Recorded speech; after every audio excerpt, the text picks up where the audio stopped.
ને કે ઈંટનો જવાબ છે ને પથ્થરથી મળશે. આ તો હજી ટેલર છે, હજી ચૂંટણી જાહેર થવા દો, તમારા એક એક શબ્દનો ચૂંટણીના અંદર જવાબ આપીશ ને. એટલે દેશની જનતા, ગુજરાતની જનતા જાણે છે.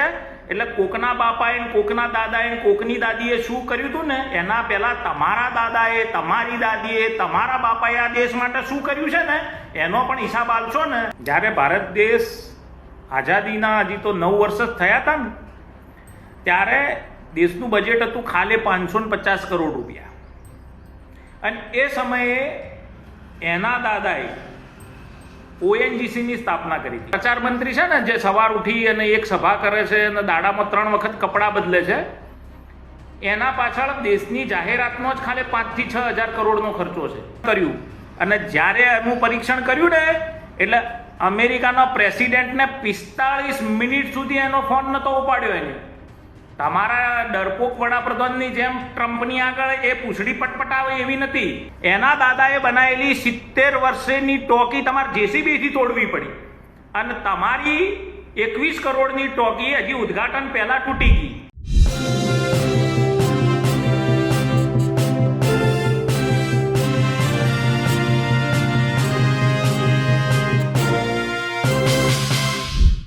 દેશમાં ગેસના બાટલાઓની અછત છે એ વાત હવે કેન્દ્રની મોદી સરકારે પણ સ્વીકારી લીધી. પણ ગુજરાતના ભાજપના અધ્યક્ષ એ વાત જાણે સ્વીકારવા તૈયાર નથી ને એટલે જ જ્યારે કોંગ્રેસે આ મુદ્દે વિરોધ કર્યો તો તેઓએ રાહુલ ગાંધીથી લઈને તેમના દાદા, દાદી, નાના, નાની તમામ ઉપર ટોણો માર્યો.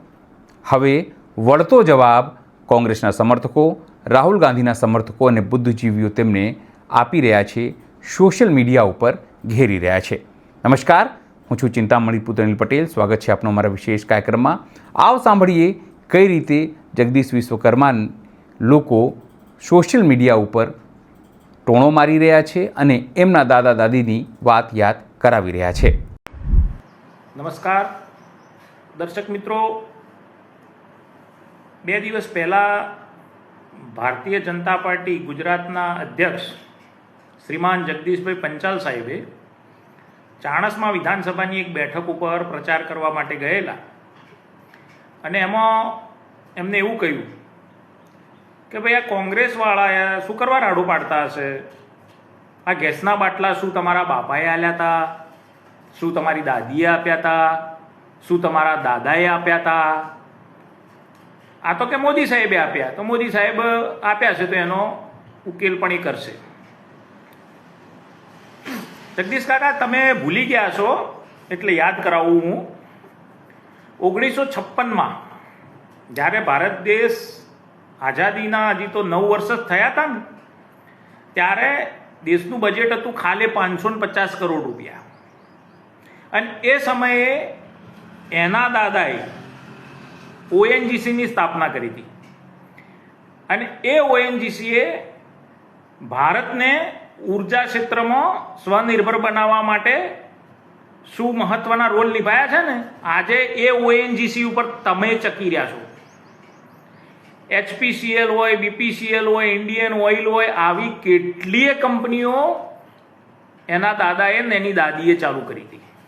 અને 550 કરોડ રૂપિયા એ વખતના બજેટમાં આજે જે તમારા પ્રચાર મંત્રી છે ને જે સવાર ઉઠી અને એક સભા કરે છે અને દાડામાં 3 વખત કપડાં બદલે છે, એના પાછળ દેશની જાહેરાતનો જ ખાલી 5 થી 6 હજાર કરોડનો ખર્ચો છે. એની દાદીએ પાકિસ્તાનના 2 ટુકડા કરી નાખ્યા. તમારી તો હેસિયત છે જ નહીં. પીઓકેની વાતો તમે 2014થી કરતા આવ્યા છો. હજી આ 26 આવ્યું, 12 વર્ષ થયા, બરાબર. દેશને હજી એ ઝુંઝુનું જ આલે જશો તમે. પીઓકે લાવશું. એ તમારું કામ નહીં. એ તો એ મર્દ લેડી હતી, આયરન લેડી, લોખંડી લેડી કહેવાતી. એને એની દાદી હતી કે જેને પાકિસ્તાનના 2 ટુકડા કર્યા. અમેરિકાની નાક નીચે એને અણુ પરીક્ષણ કર્યું અને જ્યારે અણુ પરીક્ષણ કર્યું ને એટલે અમેરિકાના પ્રેસિડેન્ટને 45 મિનિટ સુધી એનો ફોન નતો ઉપાડ્યો એને. તમારા ડરપોક વડાપ્રધાનની જેમ ટ્રમ્પની આગળ એ પૂંછડી પટપટાવે એવી નથી. એની દાદી બહુ બહાદુર હતી. એના બાપાએ દેશની શાંતિ માટે બલિદાન આપ્યું. બરાબર. અને આજે જે ડિજિટલ ઇન્ડિયાનો ઢોલ તમે જે વગાડી રહ્યા છો ને, એ એના બાપાએ કોમ્પ્યુટર અને ટેલિકોમ ક્ષેત્રની જે ક્રાંતિ સર્જી છે ને એના પ્રતાપે છે. એટલે એના દાદાએ શું કર્યું, એની દાદીએ શું કર્યું ને એના બાપાએ શું કર્યું ને એનો તો ખાલી આ ટેલર છે. બરાબર. તમે 50 વર્ષ આ દેશ ઉપર રાજ કરશો ને તો આમાંથી 10મા ભાગનું એ તમે નહીં કરી શકો. એના દાદાએ બનાવેલી 70 વર્ષની ટોકી તમારે જેસીબીથી તોડવી પડી અને તમારી 21 કરોડની ટોકી હજી ઉદ્ઘાટન પહેલા તૂટી ગઈ. એના દાદાએ બનાવેલી સ્કૂલો આજે પણ ઉપલબ્ધ છે અને તમારા સરકારે બનાવેલા હજી તો પાયા પૂરા થવા ને એમાં તિરાડો પડી ગઈ છે. એટલે ફાંકા ફોજદારી કર્યા વગર આ દેશના 12 વર્ષનો હિસાબ આપો. કેન્દ્રમાં તમારા સાહેબે શું શું ખેલ કર્યા છે, ભ્રષ્ટાચારના કેટલા બધા ખેલો પાડ્યા છે અને બધા ભ્રષ્ટાચારીઓના સરદાર થઈને બેઠા છે. એમ તમે ગુજરાતની અંદર બુટલેગરોના, ડ્રગ્સ માફિયાઓના અને આ બધાના જે સરદાર થઈને બેઠા છો ને, એટલે દેશની જનતા ગુજરાતની જનતા જાણે છે. એટલે કોકના બાપાએ કોકના દાદાએ કોકની દાદીએ શું કર્યું હતું ને એના પહેલા તમારા દાદાએ, તમારી દાદીએ, તમારા બાપાએ આ દેશ માટે શું કર્યું છે ને એનો પણ હિસાબ આલશો ને તો દેશને ખબર પડશે. એટલે બોલવામાં થોડી મૌન મર્યાદા રાખશો ને તો મજા આવશે. ને કે ઈંટનો જવાબ પથ્થરથી મળશે. એ કઈ પાર્ટીના છે એ મહત્વનું નથી મારા માટે. એ મારા દેશના વડાપ્રધાન છે અને એને આ દેશને બનાવવામાં એને યોગદાન આપ્યું છે. તમારા જેમ આ દેશને લૂંટવાનું કામ એને નથી કર્યું, આ દેશને તોડવાનું કામ એને નથી કર્યું, આ દેશને સંજોરવાનું કામ એમને કર્યું છે. એટલે થોડી ભાષાની મર્યાદામાં રહેશો તો મજા આવશે.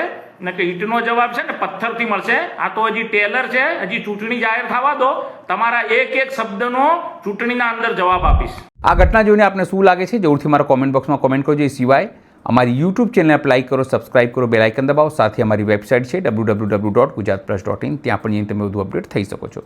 અત્યારે માટે બસ આટલું જ. નમસ્કાર.